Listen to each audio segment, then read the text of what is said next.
湯山。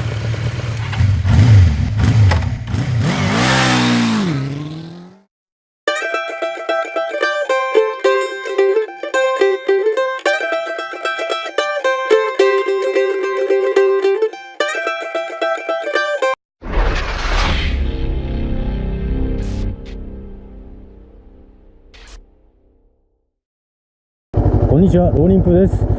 ドローンの撮影ですね。トイドローンの撮影なんで、全然画質っていうか、カメラ自体はですね、別のカメラを一緒に搭載して使ってますけども、動き自体がですね、ジンバルとかスタビライザーっていうものを使ってないので、画質悪いと思いますが、まあ、撮ってみたいなと思います。いきます。